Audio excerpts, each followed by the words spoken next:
ये कहानी है पाकिस्तान के दो बड़े नामों की, अंजुमन और सुल्तान राही की। दोनों ने लोली वडीड को वो मकाम दिया जिसका आज भी लोग मिसाल देते हैं। मगर इस चमकती फिल्मी दुनिया के पीछे एक हकीकत ऐसी भी थी जो बहुत कम लोगों तक पहुंची। वो हकीकत थी सुल्तान राही और अंजुमन की वो मुलाकात जो एक लम्हा नहीं बल्कि एक सदी जैसी भारी महसूस हुई। इस दिन अंजुमन एक फिल्म की शूटिंग कर रही थी।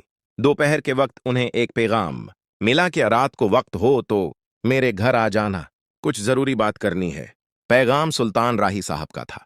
अंजुमन ने सोचा शायद कोई फिल्म या नया प्रोजेक्ट डिस्कस करना होगा, लेकिन दिल के किसी कोने में अजीब सा एहसास था कि कुछ और बात है, कोई गहरी बात। शाम डेडले वो उनके घर पहुंचे तो पहली ही नजर में महसूस हुआ कि आज माहौल कुछ मुख्तलिफ है। घर आम दिनों की तरह हिंसता हुआ नहीं था। खादिम ने दरवाजा खोला और पीछे से आहिस्ता चलते हुए सुल्तान राही आए। मगर आज उनके कदमों में वो मजबूती नहीं थी जो हर फिल्म सैन में नजर आती थी। उनकी आंखों में अजीब सी थकन, अजीब सी खामोशी थी। अंजुमन बैठे तो काफी देर तक खामोशी छाई रही। आखिरकार सुल्तान राही ने कहा, अंजुमन, लोग हमें बड़ा समझते हैं, ताकतूर समझते हैं, लेकिन इंसान चाहे कितना बड़ा क्यों ना हो, कुछ दुख ऐसे होते हैं जो दिल के अंदर गहरी चोट बनकर रह जाते हैं। अंजुमन ने फौरन पूछा, राही साहब क्या हुआ है? वो कुछ देर तक छत को देखते रहे, फिर आहिस्ता से बोले, मैंने जिंदगी भर कामयाबी देखी है, शहरत देखी है, लेकिन कभी कभी इंसान अपने ही घर में अजनबी हो जाता है। मेरे अपने दूर हो रहे हैं, मेरे दिल के करीब लोग मुझसे नाराज हैं या शायद मुझे समझ नहीं पा रहे। अंजुमन ने पहली बार उन्हें उस तरह टूटा हुआ महसूस किया।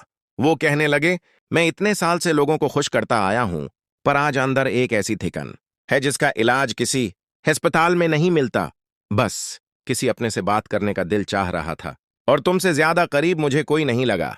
ये सुनकर अंजुमन का दिल भर आया। उन्होंने नर्म लहजे में कहा, आप जैसे लोग टूटते नहीं, बस थक जाते हैं, मगर जो लोग दिल से अच्छे हों वो कभी अकेले नहीं रहते। सुल्तान राही ने एक हल्की सी मुस्कुराहट दी, मगर वो मुस्कुराहट भी दुख से भरी हुई थी। उन्होंने कहा, लोग समझते हैं कि अदाकार होना एक खुशी है, लेकिन हकीकत यह है कि हम कभी कभी अपना असल चेहरा किसी को दिखाते ही नहीं। आज मैंने पहली बार अपने दिल की बात किसी से कही है। कुछ लम्हे दोनों चुप रहे।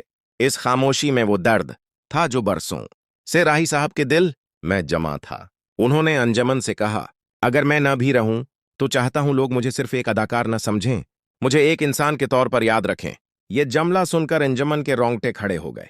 शायद उन्हें भी एहसास हो रहा था कि सुल्तान राही अपनी जिंदगी के किसी बहुत मुश्किल दौर से गुजर रहे हैं।